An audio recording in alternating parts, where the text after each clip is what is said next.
नमस्कार, हर हर महादेव, जय भोलेनाथ। आप सभी का स्वागत है आपके खुद के YouTube चैनल पर जिसका नाम है चाचा के फैक्ट्स। मेरा नाम नितिन है। मैं यहाँ से फैक्ट्स, ईश्वर से जुड़े चमत्कार, रोचक पौराणिक कथाएं और तीसरी शक्ति के प्रकोप के बारे में बात करता हूँ। कहानी के माध्यम से समझाता बताता हूँ।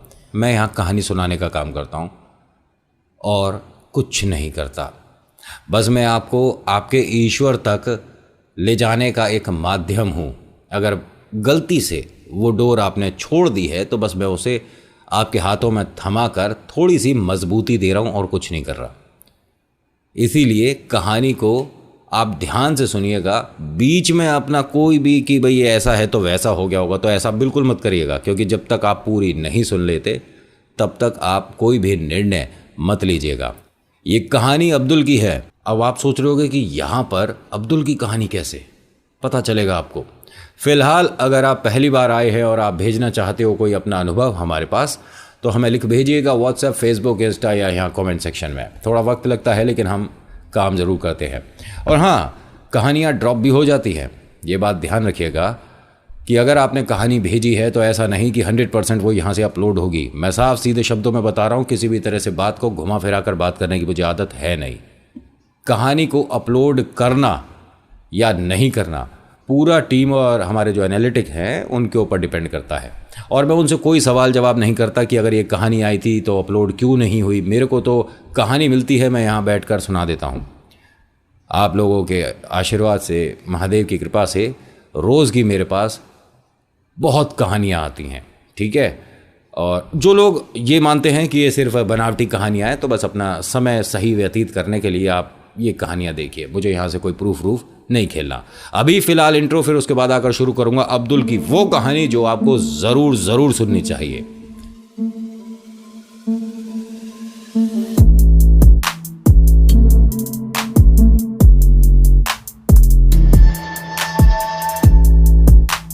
कहानी को मैं सुनाने लग जाऊँ इससे पहले मैं अपना काम कर लेता हूँ। मेरा काम क्या है? आपको सूचित करना कि आप एक ऐसी जगह पर आ गए हो जहाँ पर आपको बहुत आनंद आने वाला है, कहानियाँ बेहतरीन मिलने वाली हैं और आप ईश्वर के प्रति अपनी आस्था को बढ़ता महसूस करोगे। लेकिन इसके लिए आपको एक छोटा सा काम करना होगा। ये जो नीचे लाइक वाला बटन है इसे दबाना होगा, और साथ ही साथ ये जो सब्सक्राइब वाला बटन है जो अभी तक आपने नहीं दबाया है, इसको ज़रूर दबा लीजिए। और जैसे ही आप सब्सक्राइब दबाएंगे तो ये ऑटोमेटिकली ऑल वाला ऑप्शन पूछेगा, तो ऑल पे क्लिक कर देना। इसकी वजह से जब भी मैं कोई कहानी अपलोड करूँगा तो आप तक मैं मैसेज कर दूँगा।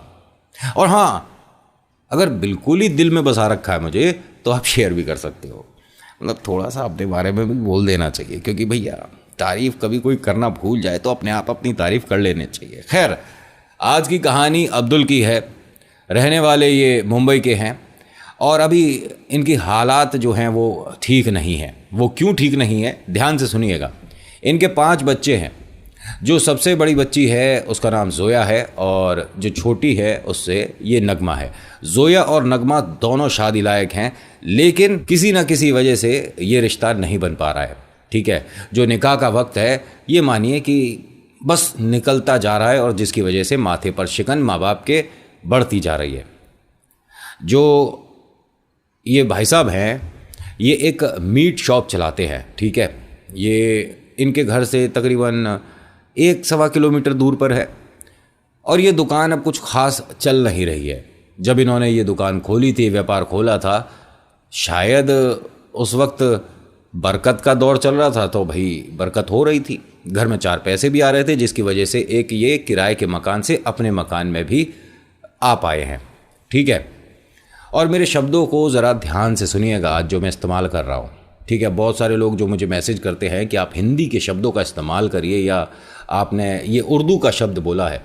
मेरी बातों को वहाँ मत लेकर जाया करो जहाँ पर आप ले जाकर सोचोगे कि मैं कुछ बोलूँगा या मैं कुछ अपना रिएक्शन दूँगा। कोई रिएक्शन नहीं मिलने वाला वैसा वाला, ठीक है। तो अब आ जाओ कहानी पर। होता क्या है कि ये अब्दुल अब धीरे धीरे परेशान होता जा रहा है, जिसकी वजह से इनकी सेहत भी अब ख़राब सी रहने लग गई है। समस्या ऐसी चल रही है कि रोज़ ये घर बस इसी उम्मीद से आते हैं कि कहीं से कोई अच्छे रिश्ते की बात चले, और शायद कोई फरिश्ता आकर हमारी गुड़िया के लिए, हमारी बिटिया के लिए कोई नेक बंदा बता दे। बस हर दिन एक यही उम्मीद के साथ दुकान जाते हैं, इसी उम्मीद से वापस आ जाते हैं। ये नहीं देख रहे कि इनकी तबीयत धीरे धीरे खराब होती जा रही है। जो इनकी धर्मपत्नी है ये भी बहुत कोशिश कर रही हैं अपनी जान पहचान में, लेकिन देखिए जब वक्त आता है तभी निकाह तभी शादी आपकी होती है, ये आप मानते हो, ठीक है। लेकिन कभी कभी ऐसा भी होता है कि आपकी एक कोशिश से वो परेशानी हल हो जाती है। बहुत से लोग तो कोशिश ही नहीं करते, है ना, पढ़ाई अच्छी करी नहीं, हम तो फेल हो गए, हमारे तो अच्छे नंबर नहीं आए, और फिर अपनी किस्मत को या अपने ईश्वर को दोष देते हैं। कभी कभी कुछ बेवकूफ़ तो अपने गुरु अपने टीचर को भी दोष दे देते हैं। अरे टीचर का तो दोष है ही नहीं, एक साथ उसने 50 बच्चों को पढ़ाया, तू फेल हो गया और जो फर्स्ट आया वो भी उसी क्लास का, तो टीचर का किस बात का दोष? दोष है तुम्हारा तुम्हारे ऊपर भरोसे का। तुम्हें अपने ऊपर भरोसा ही नहीं कि भाई हम क्लास में फर्स्ट आ सकते हैं, नहीं बस हम पास हो जाएं। अगर इस फितरत के हो ना तो सिर्फ तुम पास ही हो सकते हो। अब ये जो भाई साहब हैं अब्दुल, इनको किसी ने एक सलाह दी कि भाई तू व्यापार बदल दे, क्योंकि तेरा व्यापार अब ढंग से चल नहीं रहा है और तुझे दोनों बिटियाओं का, दोनों गुड़ियाओं का घर भी बसाना है। निकाह ऐसे कैसे हो पाएगा? तू पैसे जोड़ भी रहा है या बस ये दुकान आना जाना ही चल रहा है? उसने कहा तू यकीन नहीं करेगा, बस खाना पूर्ति हो रही है और समझ नहीं आ रहा कि इस समस्या से मैं बाहर आऊँगा कैसे। ये जो भाई साहब है ना, ये इतने सच्चे दिल के इंसान हैं कि ये अपने दिल की बात हर किसी से बोल देते हैं, और ये इस वजह से बोलते हैं कि शायद मेरे दिल की इस परेशानी को कोई सुने समझे और कोई मुझे नेक बंदा बता दे। हर बार यही हो रहा है। जो दोनों गुड़ियां हैं पढ़ने में अच्छी हैं, दोनों कॉलेज से पास आउट हैं, ठीक है, और दोनों में से कोई भी जॉब नहीं कर रहा। हर किसी के घर का माहौल अलग होता है, कोई जॉब करता है कोई नहीं करता। मैं उस विषय में ना बात कर रहा ना राय दे रहा। बाकी के जो इनके 3 बच्चे और हैं, इनमें 2 बेटे हैं, ठीक है, और ये बेटे अभी छोटे हैं, ये अभी जॉब की तरफ सोचो ही ना तो ज़्यादा बेहतर है। और जो छोटे बच्चे हैं ना, ये पता भी नहीं कि हमारे घर में परेशानी चल रही है, क्योंकि जो उन्हें रात में खाना मिल रहा है, पहनने को कपड़े मिल रहे हैं, इसमें कोई कटौती नहीं हो रही। ऐसा नहीं है कि हमारे को रोटी कम मिल रही है या हमारे को नए कपड़े नहीं मिल रहे। ईद आई थी अभी तो बीच में इन्हें नए कपड़े भी मिले थे, कोई समस्या नहीं।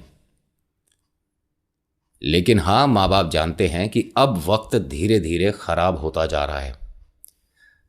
आदमी सेहत से मजबूत हो तो कैसे भी हालात से लड़ लेगा, लेकिन सेहत भी गिर रही है। मतलब इनका थोड़ा थोड़ा मानसिक संतुलन, ये कह सकता हूं कि धीरे धीरे अब डगमगाने लगा है। हमेशा बेटियों के बारे में सोचते रहते हैं, हमेशा। मतलब ऐसा कोई ही समय जाता होगा जब ये उस बारे में सोचते ना हो। मैंने परिवार के बारे में आपको बता दिया ना, इनके 5 बच्चे हैं, ठीक है। 2 बड़ी बेटी हैं जो कि शादी लायक हैं, ठीक है। 1 गुड़िया है, ये अभी स्कूल में है, और 2 बेटे हैं। ये 5 लोग हैं। मतलब 3 जो छोटे बच्चे हैं ये अभी स्कूल में है। तीसरे नंबर की बिटिया इन्होंने 10वीं कक्षा में बताई है, और जो 2 बेटे हैं इनमें एक 8वीं कक्षा में, एक शायद 6ठी कक्षा में बताया था। अब इन सबको भूल जाओ, सिर्फ अब्दुल की तरफ आपको ध्यान रखना है। आज अब्दुल अपनी दुकान पर काम करते करते एकदम से बहुत ज़्यादा पसीनों में तरबतर हो गया। अड़ोसी पड़ोसी ने देखा और उसे फटाफट से ले जाकर, एक बराबर में डॉक्टर साहब थे, उन्हें दिखाया। उन्होंने कह दिया कि इसे हॉस्पिटल लेकर जाओ, ये अटैक है, ये हार्ट अटैक है। फटाफट से लोगों ने गाड़ी अरेंज करी और उसे लेकर हॉस्पिटल पहुँचे हैं। हॉस्पिटल में थोड़ी बहुत फॉर्मेलिटी जो कागज़ पत्री थी वो करी जी, और उसको तुरंत डॉक्टर ने ऑपरेशन थिएटर में लिया। वहाँ उसे जैसे ही फर्स्ट एड दिया, मतलब ट्रीटमेंट जब उसका शुरू हुआ, तो उसे थोड़ा आराम मिलना शुरू हो गया। ये मानो कि अटैक बहुत माइनर था। अगर हल्का सा भी ये और ज़्यादा उस बारे में सोच रहे होते जिसकी वजह से ये समस्या हुई, तो कुछ भी गलत हो सकता था। घर वालों को पता चला है, सब लोग भागते दौड़ते बस पहुँचे हैं। अब्दुल को देखा, परेशानी देखी। यहाँ समझ नहीं आ रहा कि मदद करेगा कौन और कैसे अब हम इस समस्या से बाहर आएंगे। ये इनके लिए कोई फरिश्ता ही होगा जो अब मदद करेगा। इनके पास घर में इतने पैसे नहीं हैं जो कि ये हॉस्पिटल का 1 दिन का बिल चुका दें। 1 दिन। डॉक्टर साहब ने बोल दिया इन्हें 3 दिन यहाँ रखना पड़ेगा। अभी समस्या नहीं है, लेकिन हाँ एक दिन ऑब्जर्वेशन में रखना पड़ता है, देख रेख में रखना पड़ता है। आप घर पर ना लेकर जाओ तो ज़्यादा बेहतर है। उन्होंने कहा कोई बात नहीं। जो इनकी धर्मपत्नी है उन्होंने कह दिया कोई बात नहीं, आप इन्हें यहाँ आराम से रखिए, हम पैसों का बंदोबस्त करते हैं। बहुत सारी जगह इन्होंने हाथ पैर मारे, कहीं कुछ नहीं मिला। अब ऐसे में ना रिश्तेदार बहुत फ़ायदा उठा लेते हैं। इन्हीं के खास, ये भी कह सकता हूँ सगे भाई ने ये ऑफ़र दिया कि आपकी दुकान चलती तो है नहीं और सामने एक बड़ी दुकान और खुलने वाली है, वो भी मीट की दुकान खुलेगी, तो अभी जो चल रही है ये भी नहीं चल पाएगी, तो इससे अच्छा है कि आप दुकान मुझे दे दो और पैसे पकड़ लो। इन पैसों से हॉस्पिटल का बिल भी अदा हो जाएगा और दोनों गुड़ियों की शादी भी हो जाएगी, क्योंकि निकाह में भी तो पैसे लगेंगे ना। क्या कहती हो? उन्होंने अपने पति से पूछा। उन्होंने भी रोते रोते एक तरह से हाँ ही कर दिया कि शायद अब वक्त ये ही चाहता है, जितना मैं काम कर सकता था कर लिया, अब मेरे बस की बात है नहीं शायद। इस आदमी में एक बहुत ज़बरदस्त हुनर है, अब्दुल की बात कर रहा हूँ। इनकी दुकान का सौदा हो गया और वो भी बहुत जल्दी। हाँ, अभी जो कागज़ पत्तर होना वो होता रहेगा, लेकिन हाँ पैसे पकड़ लिए। उन पैसों से हॉस्पिटल का बिल बड़ी आसानी से दे दिया गया और जितने पैसे की ये दुकान थी, जितने का ये सब कुछ था, उसमें बहुत कम रकम इनको दी गई है। उन्होंने मांगी तो देखिए बाज़ार के रेट के हिसाब से थी, लेकिन वो इन्हें मिली नहीं है। उसने कह दिया कि भाई मेरे पास तो इतने ही हैं, आपको देनी हो दो, नहीं देनी तो कोई बात नहीं। मैंने कहा ना, रिश्तेदार फ़ायदा उठा जाते हैं। दूसरे लोग मदद करने के लिए आगे बढ़ जाते हैं, रिश्तेदार ये सोचता है कि इसने हमारी मदद क्या उस वक्त करी थी जब हमें ज़रूरत थी, जब ये नहीं आया तो हम क्यों आए। ये वाला चलता रहता है और रिश्तेदार फिर भी रिश्तेदार ही रहते हैं। खैर, ये भाई साहब घर पहुंचे हैं।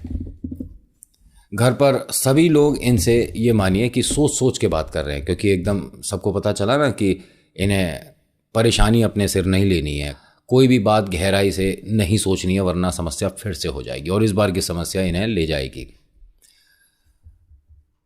अगले दिन सुबह ये उठकर बाहर बैठ जाते हैं। पहले समस्या एक थी ना, निकाह शादी, अब दो है, घर में रोटी कैसे आएगी, क्योंकि ये जो पैसा है आज नहीं तो कल खत्म हो जाएगा। व्यापार में कम से कम कभी मुनाफा कभी नुकसान चलता है, लेकिन पहिया तो घूमता है। यहाँ तो अगर ये पैसा ख़त्म तो पहिया रुक जाएगा। मैं ज़रा बाज़ार होकर आता हूँ, इन्होंने अपनी पत्नी अपने बच्चों से बोला और ये बाज़ार के लिए निकल गए। बहुत परेशानी का दौर है ये रो रहा है और इसके आंसू सिर्फ यही देख सकता है। किसी को बाज़ार में इसके चेहरे पर भरी आंखें नहीं दिख रही, सब अपने अपने काम में व्यस्त हैं। ना जाने हमारी आंखों के आगे से ऐसे कितने लोग निकलकर चले जाते हैं जो बहुत ज़्यादा परेशान होते हैं और हम किसी और ही धुन में होते हैं, हम देख ही नहीं पाते। ऐसे अब्दुल ना जाने रोज़ निकलते होंगे। ये बड़ा परेशान है, लेकिन परेशान होने से यहाँ काम नहीं चलेगा। इसका एक दोस्त मिला, उसने कहा कि अब्दुल कोई तो ऐसी बात है जिसकी वजह से तू बहुत परेशान है। उसने कहा मेरे पास कोई काम नहीं है, बिटिया बड़ी हो गई है, निकाह होना है और कुछ समझ नहीं आ रहा कि कैसे होगा। अल्लाह ने क्या सोचा है हमारे बारे में, या अल्लाह को हम दिख ही नहीं रहे। उसने कहा कि अल्लाह को अपने नेक बंदे हमेशा दिखते हैं और ये मान कि तू, मैं फरिश्ता हूँ इस वक्त। तो मैं समझा नहीं, मैं अपने दोस्त के यहाँ तेरे को लगवा सकता हूँ, लेकिन देख जो तेरे पास हुनर है उसके तेरे को पैसे ठीक मांग लेने चाहिए। मेरे पास हुनर है, मैं समझा नहीं।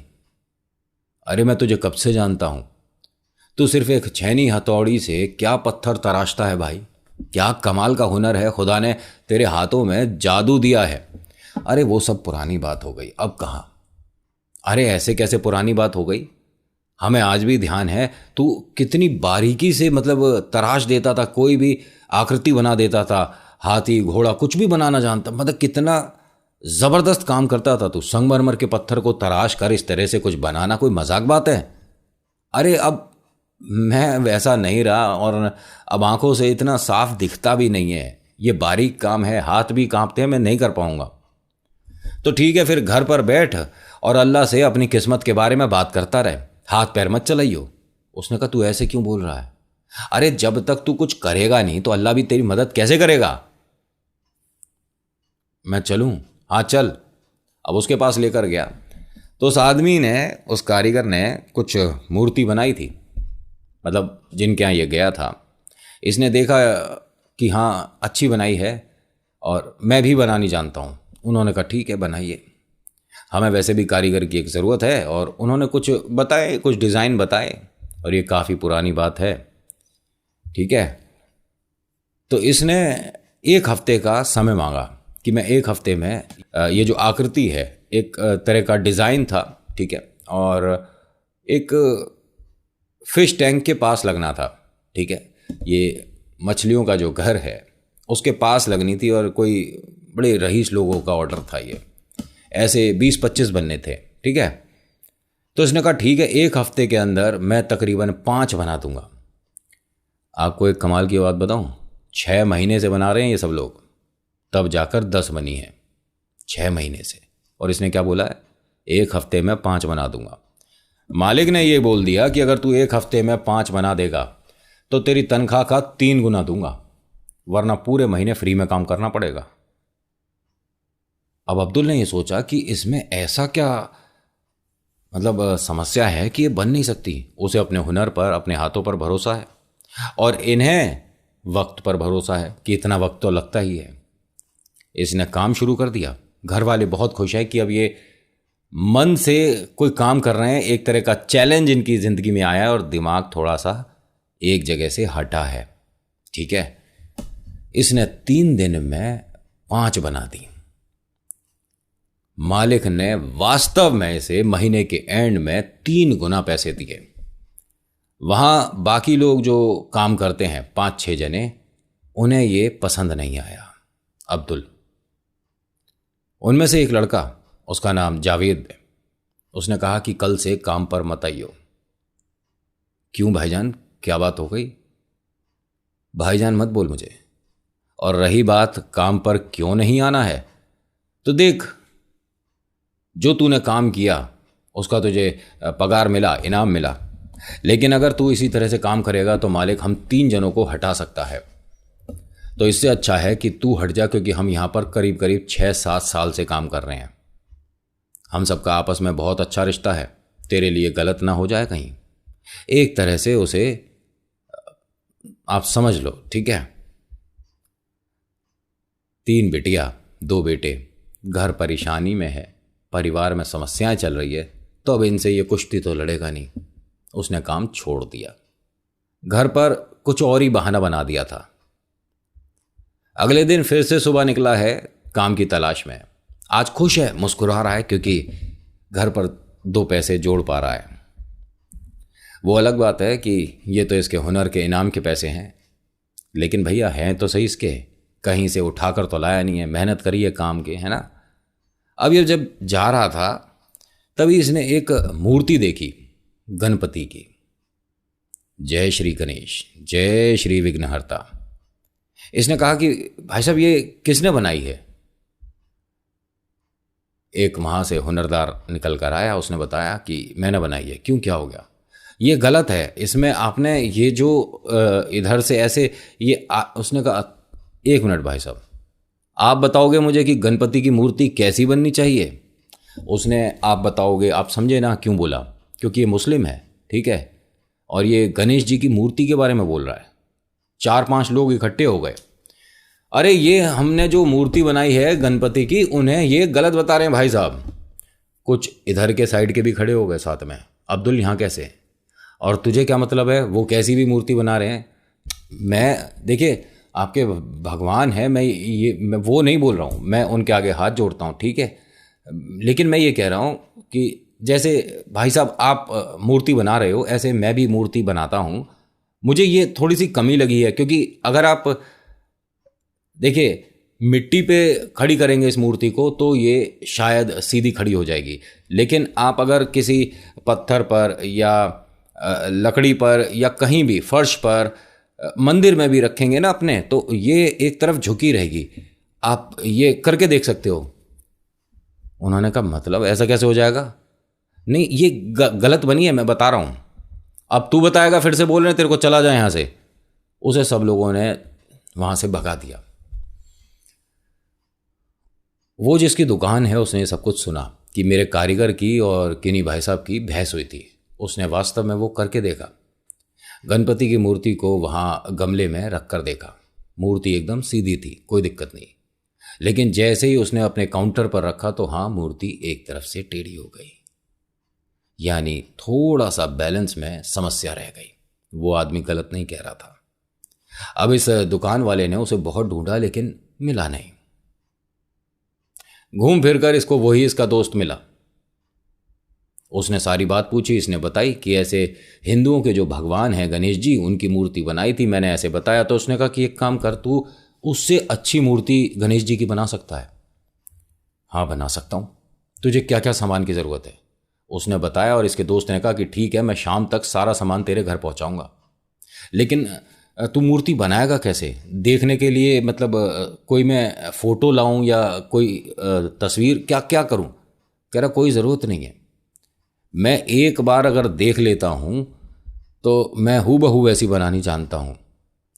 और उसमें तो मैंने गलती भी निकाली थी तो मैंने उसे अच्छे से देख लिया, पढ़ लिया, ये मान ले। कितनी देर लगेगी तुझे ये मूर्ति बनाने में? बोला 2 दिन।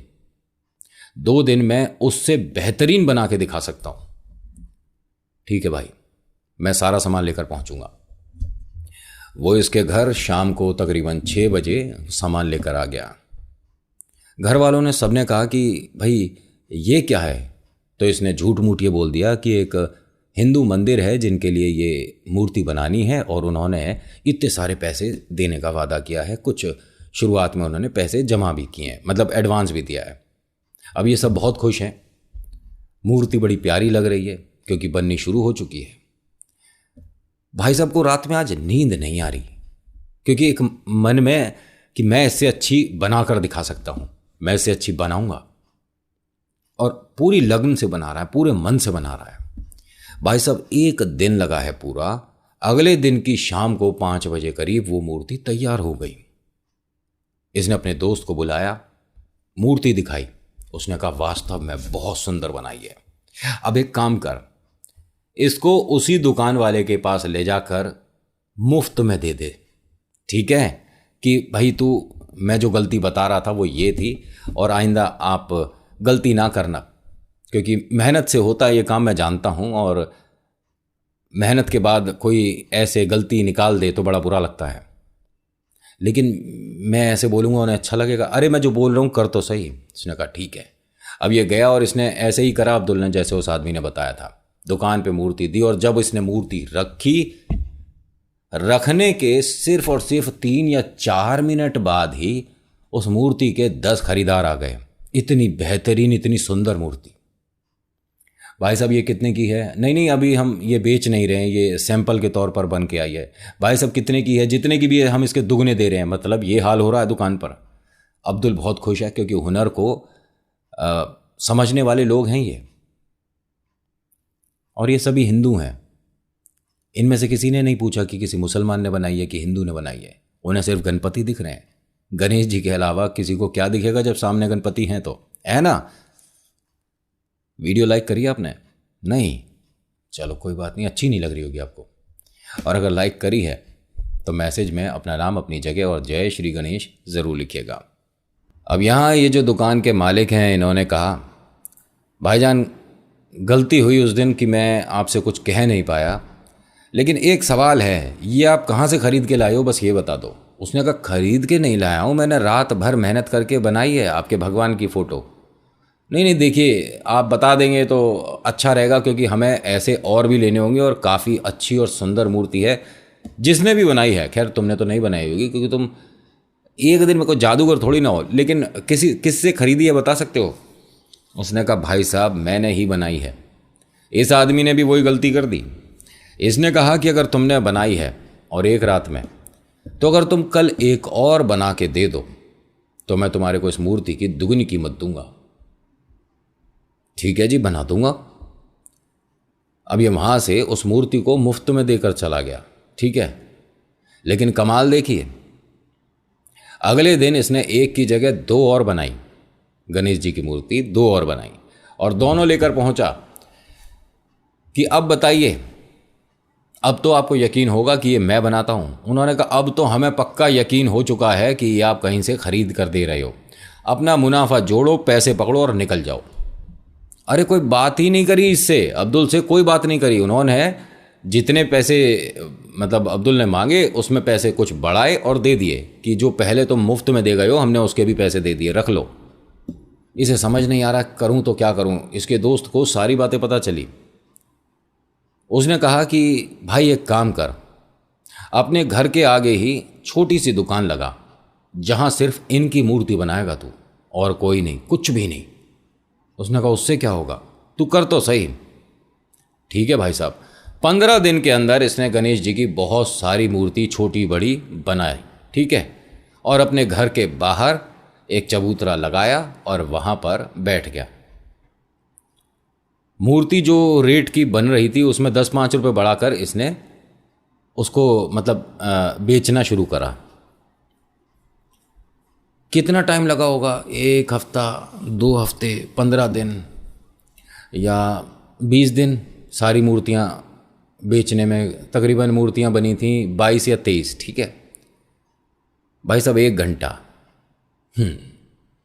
1 घंटे में गणेश जी की वो सारी मूर्तियां निकल गईं।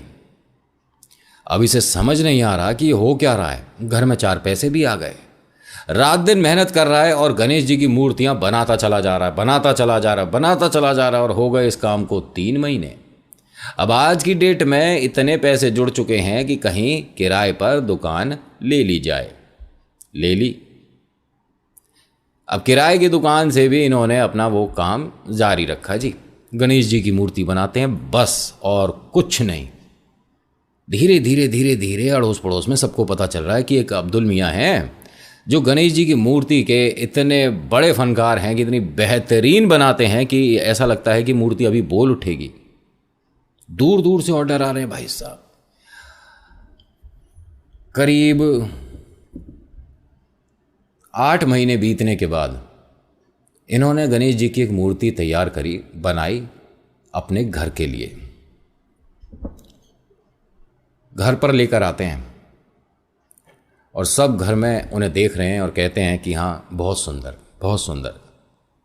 ये क्या बोलते हैं गणेश जी से हाथ जोड़कर कि तुम कमाल के जादूगर हो, हमारा घर बिखरने मतलब शुरू हो ही गया था और हम सड़क पर आने वाले थे। तुमने क्या कमाल किया है कि आज हम पर जो हमारी छत है ये बची रह गई। दुकान तो हमारे हाथ से निकल गई, लेकिन क्या तुम एक जादू और कर सकते हो। ये 2 बिटियां हैं, इनका निकाह नहीं हो रहा है, कोई अच्छा लड़का हो नज़र में तो बताना, वैसे भी आपकी नज़रें तो बहुत सुंदर हैं। इन्होंने जैसे ही बोला है ना ये गणेश जी को, तभी इनके दरवाजे पर किसी ने दस्तक दी। अब्दुल मियाँ, ये घर अब्दुल जी का है ना। अब्दुल जी बाहर आते हैं, दोनों ने बात करी, ये रिश्ते के लिए आए हैं। बड़ा बेटा और उससे छोटा बेटा दोनों एक साथ इनकी बड़ी बेटी और छोटी बेटी से निकाह करना चाहते हैं। घर परिवार अच्छा है। कितनी देर हुई है भाई साहब को कहे हुए, गणेश जी ने कमाल दिखा दिया। आप कहो तो सही, गणेश जी तो हमेशा तैयार रहते हैं कि एक बार तुम अपनी परेशानी बताओ, उसको दूर मैं करूँगा, विघ्नहर्ता इसीलिए कहा जाता है इन्हें। भाई साहब निकाह हुआ, दोनों गुड़िया बहुत खुश हैं, अच्छे से इनकी शादी संपन्न हुई है, कोई समस्या कुछ भी नहीं।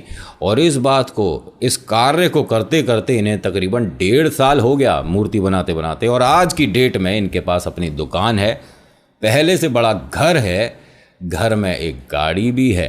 ठीक है, और शायद ही कोई ऐसी दुकान होगी आसपास में जहां पर इनकी मूर्तियां नहीं जाती, शायद। एक कमाल की बात बताऊं, इनके पास एक विदेश से भक्त ने इनकी कारीगरी को देखकर एक तकरीबन 12 फीट ऊंची मूर्ति बनवाई है और उसे बनाने में इन्हें तकरीबन 3.5-4 महीने लगे। जिसने भी मतलब देखा है इनका फ़ैन हो गया और ये गणेश जी के फ़ैन हो चुके हैं। इनके घर में जैसे ही आप प्रवेश करते हो सामने ही गणपति की मूर्ति है और बहुत से लोग मतलब देखिए इस बात को कहीं से कहीं ले जाएंगे, लेकिन ये मना भी किया लोगों ने। तो इन्होंने कहा कि मेरा घर, मेरा संसार इन्होंने चलाया और बचाया, तो मैं क्या इनके लिए इतना भी नहीं कर सकता। आपको अच्छा लगे ठीक, आपको बुरा लगे तो ठीक। महाराष्ट्र में मुझे गणपति की मूर्ति बनाने वाले के नाम से भी जानते हैं। अब्दुल तो बहुत कम लोग हैं जो जानते हैं। क्या कहोगे, इनको अपने से दूर कर दूं? मैं गलत नहीं करूंगा, ठीक है। और ये ईद भी बनाते हैं और ये दिवाली भी बनाते हैं और ये अपनी कहानी बताने में इतना हिचकिचा रहे थे। मैंने इनसे फ़ोन पर यही कहा कि अब्दुल जी आप ये मत सोचो कि आप ये बात कहाँ जाएगी, कैसे जाएगी, क्या मतलब कुछ नहीं। आप दिल से जो कहानी है, अपनी कहानी, वो बताते चलो, मैं सुनता चलूँगा। उसे बनाना कैसे है, कैसे प्रेजेंट करना है, वो हम पर छोड़िए। आपने हम पर यकीन करा, भरोसा करा, उसके लिए बहुत बहुत शुक्रिया।